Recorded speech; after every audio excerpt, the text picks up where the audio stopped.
ఇప్పుడు మనం ముక్తేశ్వర స్వామి టెంపుల్కి వచ్చామన్నమాట. బయట స్వామి హనుమను ఇలా నిలిపి ఉంచారు ముక్తేశ్వర స్వామి యొక్క గేట్ దగ్గర. ఇది లోపలికి వెళ్తున్నాం, పదండి. ఇది ముక్తేశ్వర స్వామి టెంపుల్కు దారి అన్నమాట.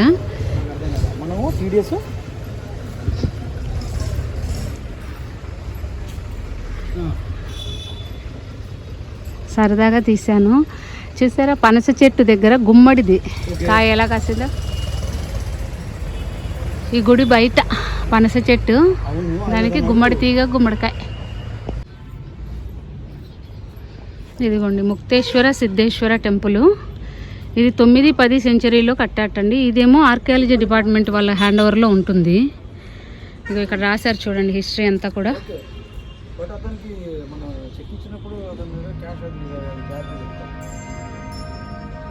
ఇది కళింగ ఆర్కిటెక్చర్ అనమాట. ఇది కళింగ దేశపు రాజులను చదువుకుంటాం కదా మనం హిస్టరీలో.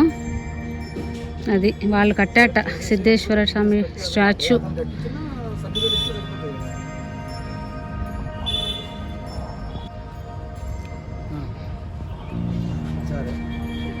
ఇది టెంపుల్ ఆవరణ మొత్తం అంతా కూడా పచ్చగా ఉంది, గడ్డి అదంతా కూడా.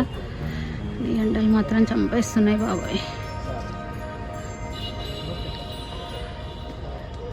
మనం సముద్రం దగ్గరకు వచ్చాం కాబట్టి మనకేమో చల్లగా అలవాటు కదా.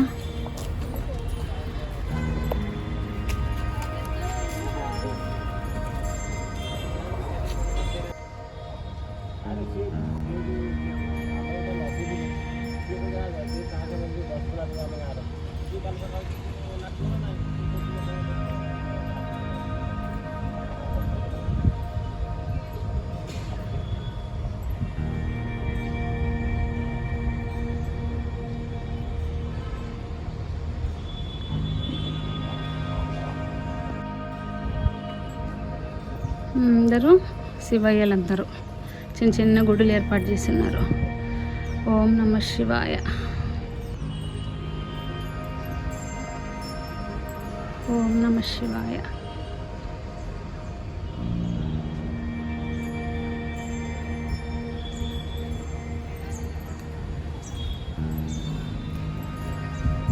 చూసారా బొజ్జ గణపయ్య.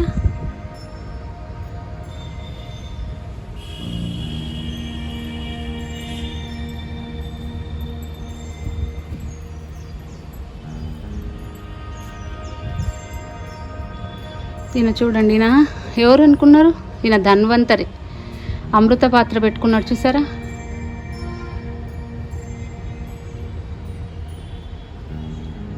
అదిగో అమృత పాత్ర చేతిలో పట్టుకున్నాడు చూడండి, ధన్వంతరి.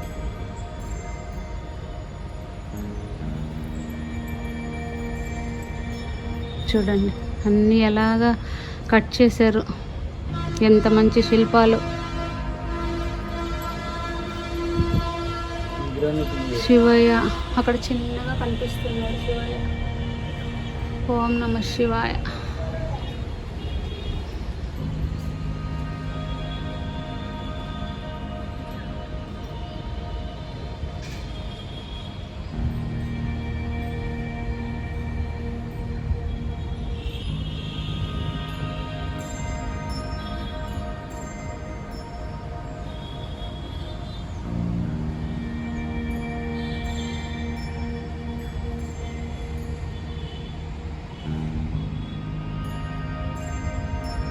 ఇది రౌండ్.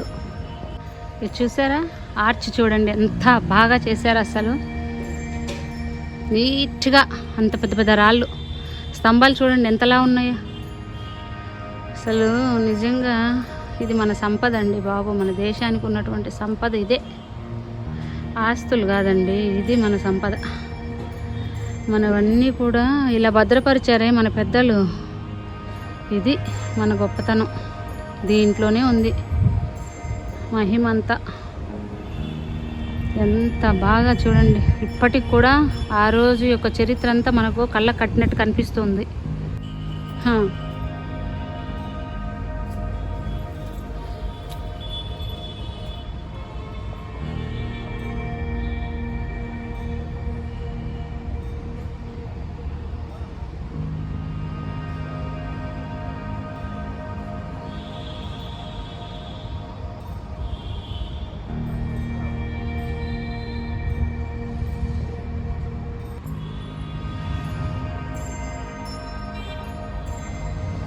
పక్కనే చూడండి బావులు కూడా తవ్వి ఉంచారు. మంచినీళ్ళకు ఎంత ఏర్పాట్లు చేశారో చూడండి. ఎవ్వరికి ఆహారానికి నీళ్లకు లోటు లేకుండా చేశారండి మన పెద్దలు. మనకు అవన్నీ కూడా ఇప్పుడు కాపాడుకోవడం చేత కావట్లేదు అంతే.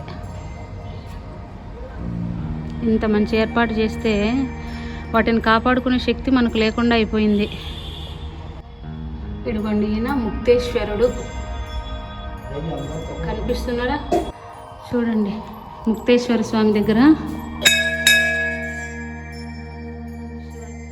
ఎంత మంచి కళ అండి, అద్భుతమైన కళ బాబా.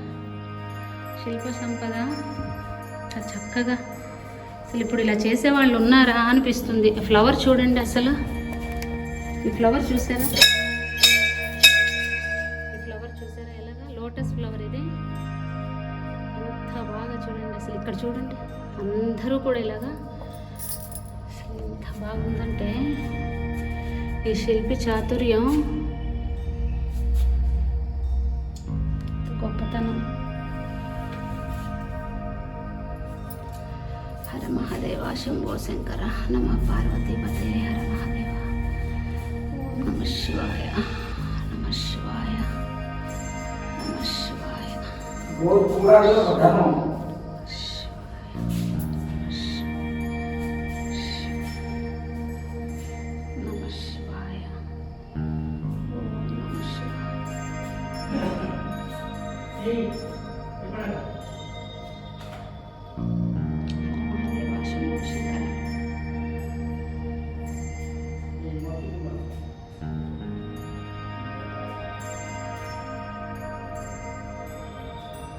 ఇక్కడ చూసారా ఋషులు,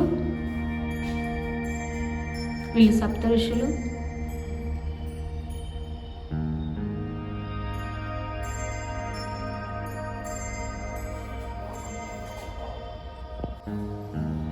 అసలు తలెత్తి మనం చూసామంటేనండి టెంపుల్లో పద్మం చూసారా? నిజంగా గ్రేట్ అండి బాబు. అబ్బా చూస్తుంటే కడుపు నిండిపోతుంది. ఏం ఓపికగా చేశారండి. ఎన్ని సంవత్సరాలు పట్టిందో ఏమంటో.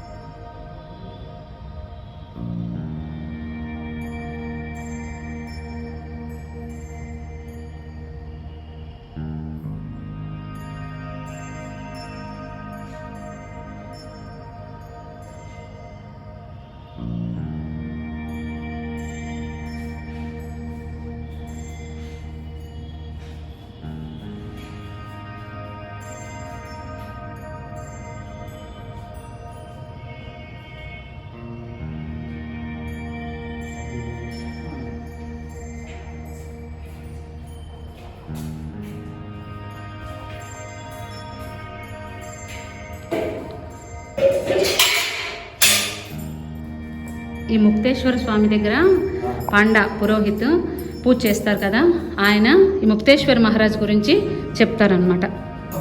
ఆయన మాటల్లో స్వామి గురించి. ओम नमः शिवाय। मुक्तेश्वर महादेव शिव शंभू का मंदिर है। सभी जगह में पूर्व मुखी महादेव जी का दर्शन होता है। इन भगवान जी का मुख का दर्शन रहता है पश्चिम का दिशा से। सूर्य नारायण जब अस्त होते तो उनका अस्त किरण भगवान शंकर जी को समर्पित होता है। सूर्य नारायण के रूप में रहते हैं, इसीलिए तुलसी पत्ता चढ़ोतरी होता है। महादेव शंकर भगवान जी रहते हैं, उनका बेलपत्री चढ़ोतरी होता है। मिट्टी के बर्तन में नैवेद्य नवरत्न की महाप्रसाद भगवान जी को भोग होता है। साइड में उनका तीर्थ या जड़ रहता है मरीचि कुंड, जिससे औरत लोगों की संतान बिल्कुल नहीं होता है, जिनका संतान गर्भ में नष्ट हो जाता है, जिनका लड़की होता है लड़का नहीं होता है, जिनका काल सर्प दोष, मांगलिक दोष, ग्रह दोष, सब प्रकार को दोष को मुक्ति पाने के लिए इन भगवान जी का पास में परिवार के नाम से आके पूजा बैठाना पड़ता है।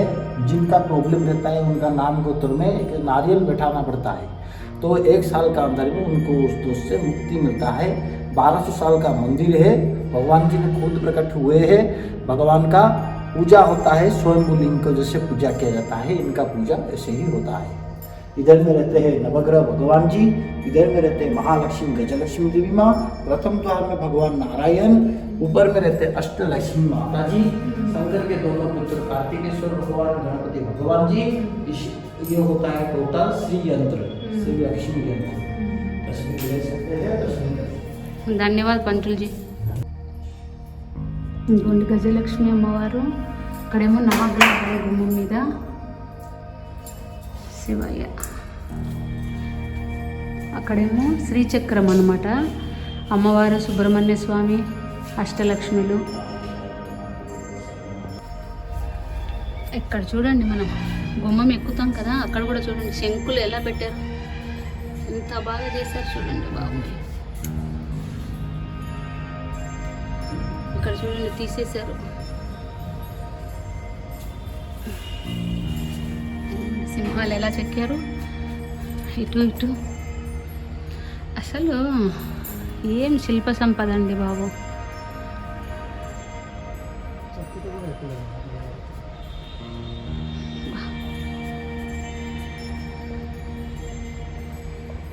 చూసారా, అసలు రాతితో ఇంత బాగా చెక్కటానికి ఎన్ని తెలివితేటలు ఉండాలండి, ఎంత పరిజ్ఞానం ఉండాలా, ఎంత నాలెడ్జ్. అసలు వాళ్ళకి మన పూర్వీకులకు ఎంత గొప్ప ఇదండి.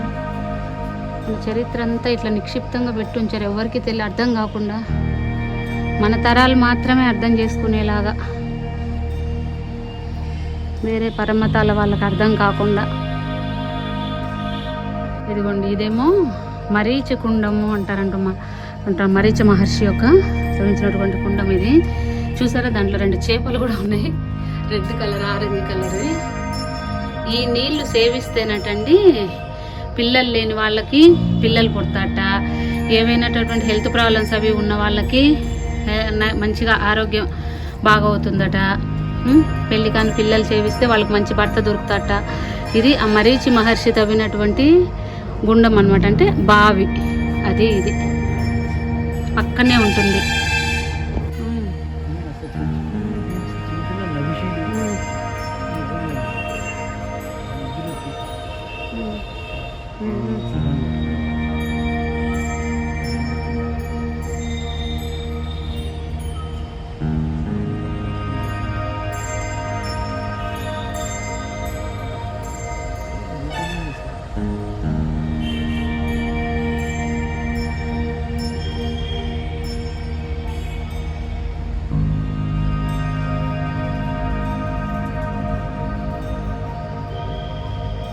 కళింగ ఆర్కిటెక్చర్లో మనం ఇదే చూస్తామండి, ఇట్లా రౌండ్గా వెళ్ళు రకరకాల క్రీపర్స్, అదంతా కూడా మన హిస్టరీ అంతా, అంటే మన పూర్వీకుల మన చరిత్ర అంతా కూడా ఇలాగా ఈ రూపంలో వేసి ఉంచారనమాట, మనకు అర్థం కావటం కోసం. అదిగోండి నాగకన్యలు ఉన్నారు అక్కడ, నాగదేవతలు.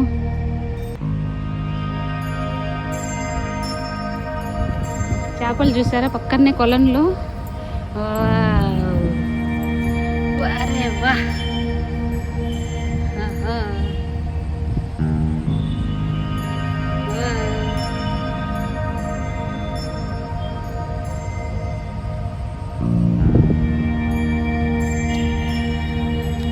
ఏదో మనం చెబుతుంటే ఏదో అర్థం చేసుకుంటున్నట్టు అన్నీ ఒక ఆర్డర్లో వచ్చి వినేసి మళ్ళీ అలా రౌండ్గా అలా వెళ్ళిపోతున్నాయి. అబ్బో, దీని నిండా చేపలేనండి. వా, అలా చూడండి అన్నీ ఎలా వస్తున్నాయి. అలా ఒక క్రమశిక్షణగా ముందు కొన్ని వెళ్తూ ఉంటే వెనకాల కొన్ని అలా ఆర్డర్లో. చూసారా, ఆర్డర్లో చూసారా మీరు ఆ లైన్ ఎంత బాగా చూడండి. అసలు చక్రం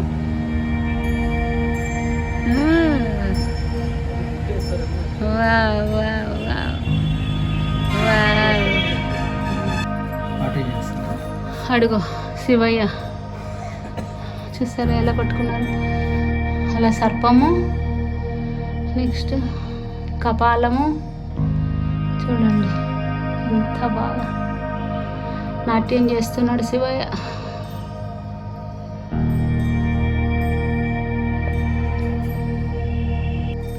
ఇందాక మనం ముక్తేశ్వరుని చూసాం కదా, ఈయన సిద్ధేశ్వరుడు అనమాట. ఇదిగోండి శివయ్య. పైన చూసారా, అగో చూడండి ముక్తేశ్వర స్వామి దగ్గర వీళ్ళందరూ చూడండి. అసలు ఒక్క రాయి మీద ఇక్కడ కూడా నవగ్రహాలే. అది చూసారా, సూర్యనారాయణమూర్తి, బుధుడు, గురుడు, శుక్రుడు, శని అందరు ఉన్నారు చూసారా. నవగ్రహాలు అక్షరాలన్నీ చెక్కారు కానీ అవన్నీ కూడా అరిగిపోయాయి, కనిపించట్లేదు మనకు.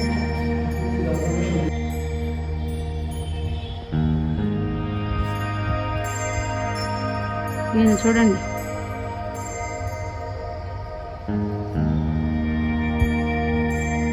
వీరభద్రుడు చేతిలో గుర్రం ఉంది చూసారా.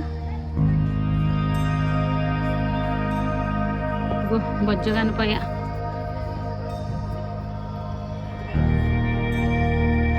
గం గణపతయ నమః.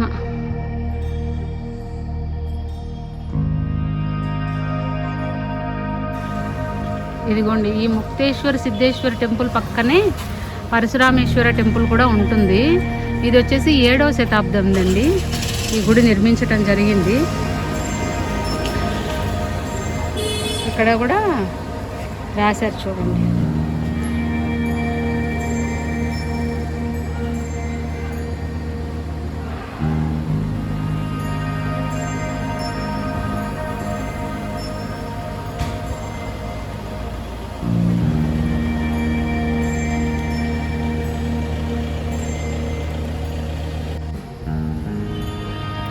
ఇది పరశురాముడు ఉన్నటువంటి గుడి.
కృష్ణయ్య చూడండి ఫ్లూట్ వాయిస్తున్నారు.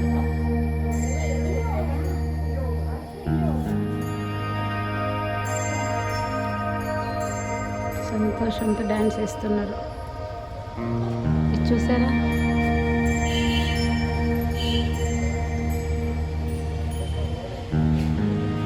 పరశురాముడు శివధనుస్సును తీసుకుంటున్నాడు. ఇదిగోండి పరశురాముడు గొడ్డలి.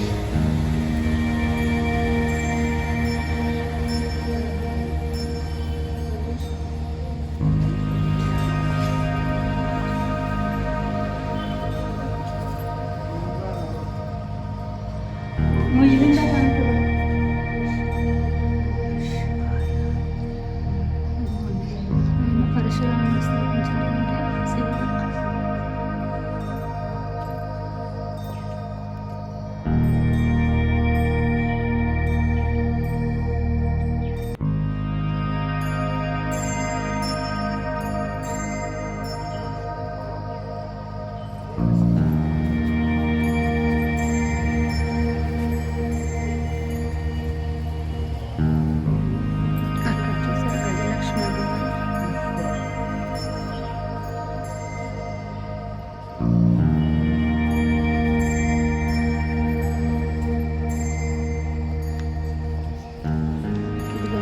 సహస్రలింగేశ్వరుడు.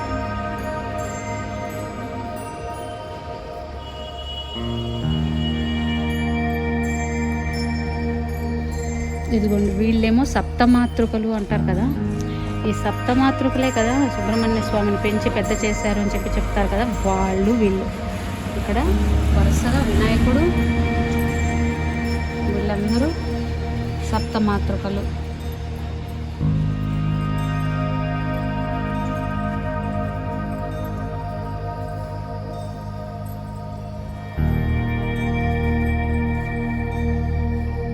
కొన్ని విగ్రహాలు ధ్వంసం చేశారు, కొన్ని మిగిలిపోయినవి ఇలా ఉన్నాయన్నమాట.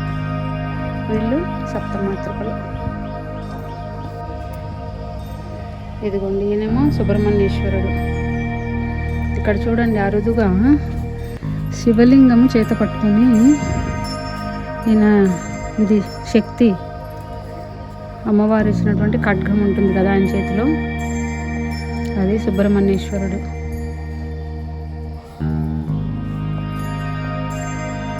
ఇది కూడా చూడండి ఎంత బాగా అసలు.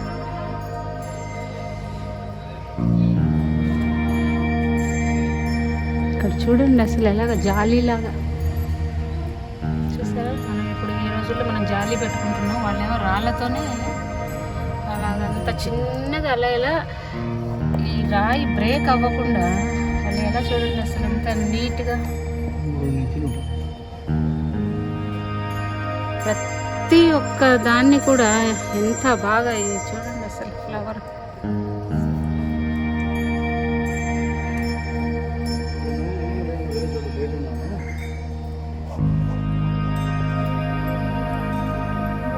చూడండి, వినాయకుడి తొండమంతా కూడా కొట్టేశారు, ఎంత బాగుండిందో.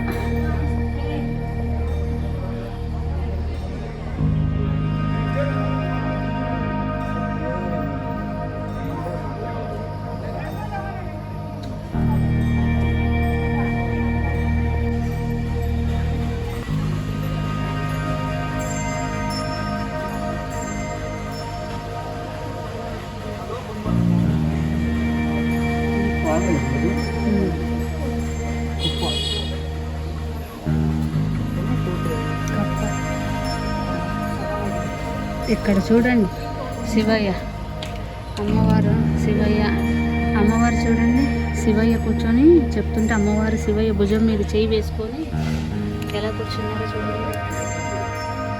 మనకి ఎప్పుడు మనకు తెలియటం కోసం ఆవిడ క్వశ్చన్ అడుగుతూ ఉంటుంది, శివయ్య జవాబు చెప్తూ ఉంటారు కదా. ఇలా కూర్చొని ఇద్దరు మన కోసం చెప్తున్నారు.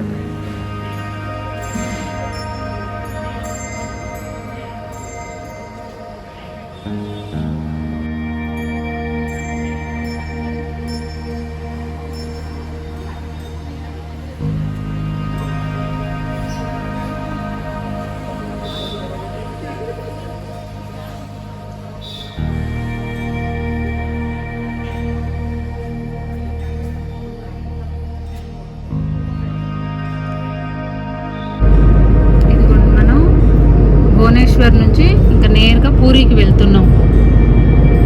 నెక్స్ట్ వ్లాగు పూరి జగన్నాథ స్వామి. మనం పూరికి వచ్చేసాం. పూరిలో ఇలాగా అన్నీ కూడా హోటల్స్ ఉంటాయి కదా, అది యాక్చువల్గా బీచ్ది ఉన్నది. బీచ్ రోడ్లో ఉన్నవన్నీ కూడా వీకెండ్లో మొత్తం కంప్లీట్గా ఆకుపోయి అయిపోయాయంట, అందుకు కొంచెం నెక్స్ట్ రోడ్లో ఉన్నది ఇచ్చారు. మేమేమో ఇదిగో దీంట్లో ఉంటున్నాం. నన్య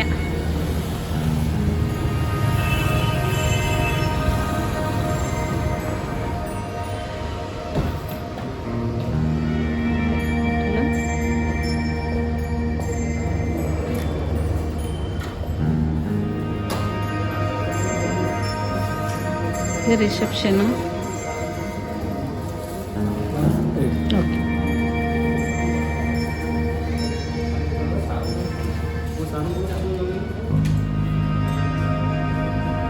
కిందనే రెస్టారెంట్ కూడా ఉంది.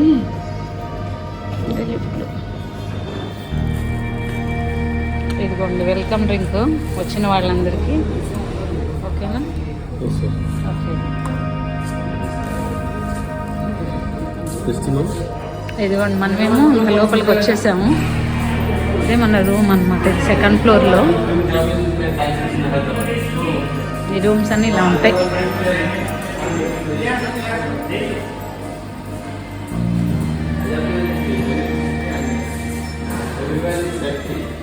आज मिल जाएगा